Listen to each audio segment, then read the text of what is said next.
Buck Rogers in the 25th century.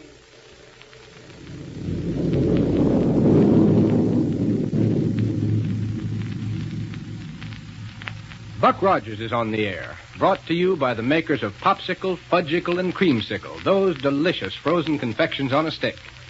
And now a message from the famous fellow who won the contest for the typical American boy, Popsicle Pete. Hello, everybody. Did you send in any popsicle bags for presents yet? Gosh, it feels like Christmas when the postman brings you a package. Better read Popsicle, Creamsicle, or Fudgsicle every day and save up those bags. And be sure you get genuine Popsicle, Creamsicle, or Fudgsicle, fellas and girls.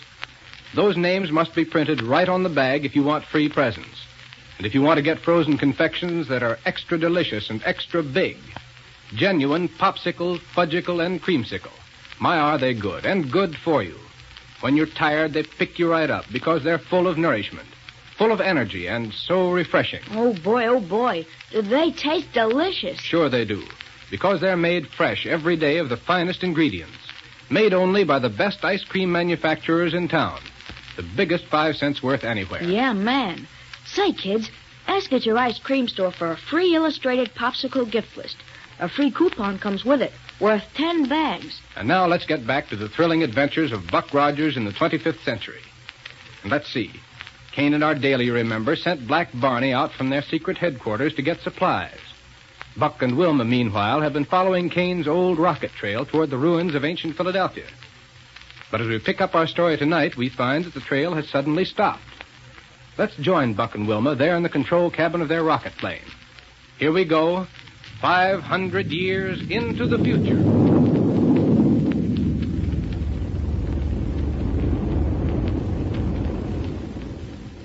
Yes, sir, Wilma, the trail has dropped right off. But, Buck, if Cain turned off the power completely, his ship would drop down and crack up. Not if he used plenty of inertron lifting power. Yes, and it's an old trick of his to zigzag and coast in order to hide his rocket trail. What are we going to do? Cruise around in circles, I guess, until we pick up the trail where it starts again. Better take it easy, then. In this darkness, he might be only a couple of miles away from us, and we wouldn't be able to see him. Unless we spotted the flames from his rocket tubes. Yes, that's true. I'll start swinging us around, and I'll keep an eye on the gas analyzer dials while you keep a sharp eye ahead. Okay, shoot. And hang on, because I'm going to fly in a tight circle. Sure. Gas analyzer say anything yet? Well, the direction needle gives a little hop now and then, but it's only from traces of old rocket gas that may have been left by most any ship anytime. Well, when we do pick up Cain's trail again, we can be sure it'll be plenty strong. And so fresh we can't miss it. Only thing that can keep us from finding it is a cyclone. This slow circling around takes so much time, though. Yeah, and lets Cain get farther and farther away from us. Just what I would... Huh? It's a rocket trail, Wilma. Heading almost due west. Cain. Must be. Watch the analyzer dials turn up to... What's the matter, Buck? Say, didn't that ship Cain took give us readings of 7, 26, and 1.9? That's right. But look, the dials say 122, 13, and 4. Sounds like the exhaust from a ship that carries a rocket dampener. Yes, sir. Was there one of them aboard when Barney and Willie first took off in it? I doubt it, Buck. Just before it was lined up for the test flight, Dr. Heur had every bit of unnecessary equipment taken off. You sure? Quite sure. Well, let's call Dr. Heur by radio and check on it. Okay. Say, didn't Dr. Heur say he was going out to Omaha to look over the impenetrite situation? Yeah, but surely he hasn't got started out there yet. Go ahead and call him while I keep us circling around in the hope of picking up another rocket trail. Right. Better use the confidential wavelength, too. Got it. Calling B121. Calling B121. This dampened rocket trail is a strong one, though, Wilma. Wilma Deering, calling B121. And whoever made it must have been traveling pretty fast, because there's so much of it. Makes a real impression on the dial readings. Calling B121. Of course, Buck. Yeah? Most any commercial ship might have made that trail. But why would a commercial ship use a dampener? Yes, that's true. Calling B121. You better try Central Radio Bureau. If the doctor had taken his confidential wave receiver to Omaha with him, well, he'd have answered before this. I guess so. And if Central Radio aren't able to connect you with him, they should at least be able to get a message through to him. I'll try them. You know, as I want them to know why I'm calling the doctor, though. Oh, don't worry about that. They've handled more confidential messages and handled them well than you could shake a stick at. Okay. Calling Central Radio Bureau. Doggone it, I'd certainly like to know about this dampened Central rocket. Radio, Davidson speaking. This is Lieutenant Wilma Deering. Oh, yes, Lieutenant. I've been trying to reach Dr. Heur, but haven't had much luck. Do you know where he is? Why, he's on his way out to the city of Omaha, Lieutenant. Oh, already? Yes, to consult with Elmo, the head of that city. Regarding a possible source of impenetrite, I believe. Well, have you any idea how soon he'll arrive there? Yes, about 6 or 7 minutes, I should judge. Uh-huh. Is what you have to say to him of a confidential nature? Why, yes. Why? Well, then, I'd suggest you wait a few minutes and call on a wavelength of 8.3 centimeters. Uh-huh.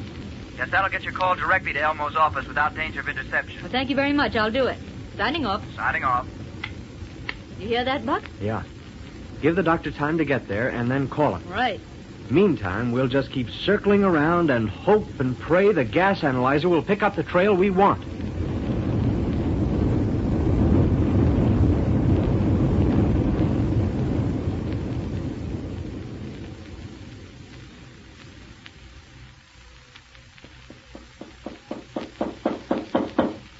Come in.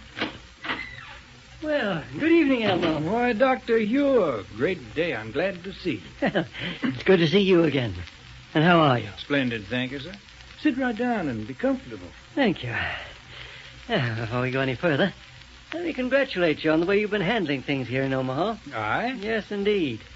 You and your people have done a mighty fine job of things since that time we picked you up on the little planetoid out near the orbit of Mars. But if it weren't for you and Captain Rogers, we might still be out there on that desolate little world. How is Captain Rogers, by the way? And Lieutenant Wilma? Both fine. They asked me to convey their best regards to you. Well, return them, Doctor, 1,000-fold.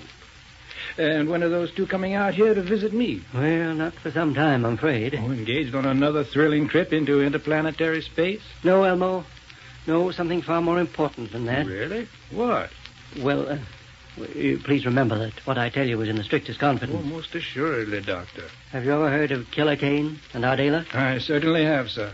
They're the people who tried to burn up our little planetoid before you rescued us from it. Oh, of course. Yes. I'd forgotten that incident. Yes, but it's true that I haven't heard much about them since that time. Well, not long after, we succeeded in locating them on another small world, one that lies considerably further out in our solar system than the one you and your people occupied. Well, could it be one of the black planetoids we've all heard so much about? Yes, one that lies out toward the orbit of Pluto. You found them there, eh? After a rather strenuous time of it, we captured them and brought them back here to Earth. They were placed in the Niagara Municipal Prison on a sentence of life imprisonment. Well, then, congratulations. That's splendid. It was splendid, Elmo. Well, what do you mean, sir? They're at large again. Great day. Buck and Wilma are right now doing everything they can in an attempt to run them down again. Well, have Buck and Wilma found any clues as to their whereabouts? None very tangible, I'm afraid. Well, Doctor, I have boundless faith in those two. If anyone is capable of bringing the criminals to justice, they are. I agree with you, Elmo, wholeheartedly. But you see, the situation's been somewhat complicated by the fact that Black Barney... Yes, Doctor? I quite forgot. I really haven't told you the purpose of my visit. But you started to say something about... What I came here for is to determine whether we'll be able to get a worthwhile amount of impenetrite from the ore fields we discovered near the city a couple of years ago. Oh. A new instrument I've developed requires that certain parts be made of impenetrite. Yeah, well, I'll tell you... Ordinarily, we get that element from far off Pluto, but if the ore here is rich enough, save a great deal of time and expense to use it. I'm afraid it's not, Doctor. Hmm? Oh, you've already investigated it? Yes. As a matter of fact, I was taking some pride in the fact that we'd be able to surprise you by having gone ahead with the necessary experiments entirely on our own initiative. And the result of these experiments? Well, samples of the ore with complete analyses probably are waiting for you at your laboratory in Niagara now. Oh, really? As a matter of fact, you must have passed the ship that was carrying them on your way out here just now. Oh, that's splendid. Well, then I'll go on back right away. I really had no business leaving Niagara tonight. There's so much demanding my attention there. But it was a good excuse to see and talk with you again, so I just hopped into my ship and came along. Well, I'm mighty glad you did. But now I must go. I'll go out the back door of this office if you don't mind, because it's more convenient to where I park my rocket plane. Why, certainly, Doctor. Yes, sir. Thank you. And the next time you come to Omaha, you must plan to stay longer. And bring Buck and Wilma with you. All right, Elmo. Goodbye. Goodbye, Doctor.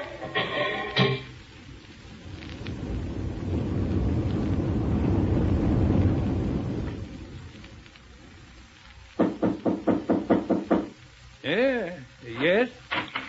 Well, hello there, Elmo. Oh, Black Barney. Yeah. Surprised to see me? Oh, yes. Too bad you couldn't have arrived a moment ago. Huh?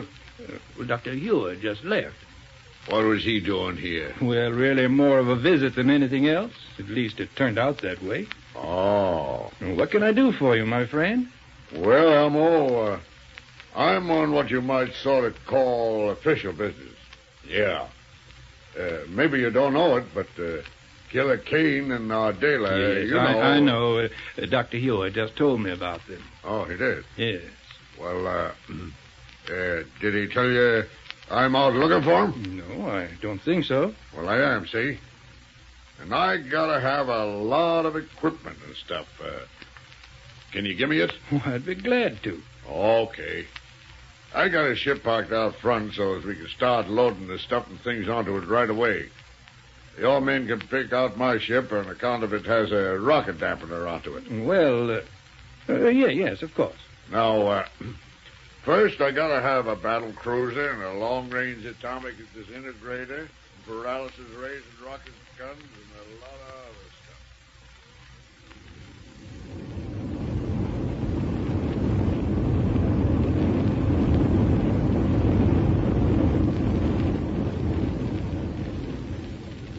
Doggone it, Wilma. I wonder why we don't pick up that rocket trail.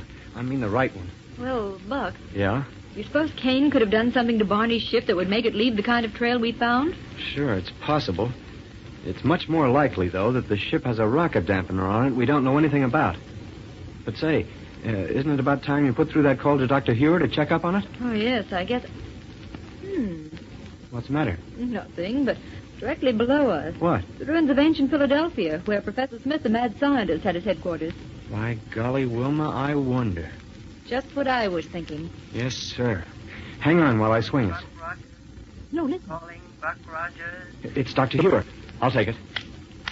Hello, Doctor? Buck, I'm on my way back to Niagara from Omaha. So soon? Yes, I just got a call from Elmo to the effect that shortly after I left there, Black Barney dropped in on him. What? Barney picked up a lot of equipment, a whole rocket plane full, as a matter of fact, and then left immediately. Great day. So my suggestion is that you and Wilma in your fast ship go out there to Omaha immediately. Doctor, we're on our way. Good. Wilma, hang on for power.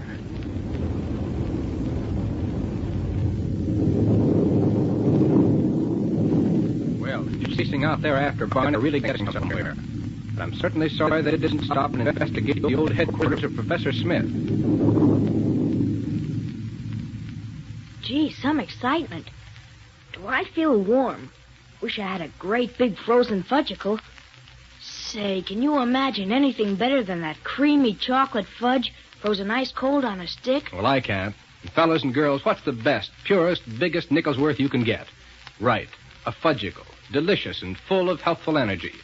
Yes, a genuine Fudgsicle is as rich in milk solids as a glass of milk.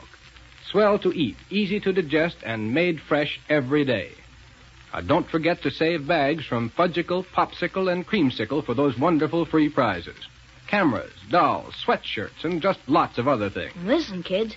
Be sure to get your free Popsicle gift list at your ice cream store. Don't take no for an answer. Buck and Wilma's picture's on it, too.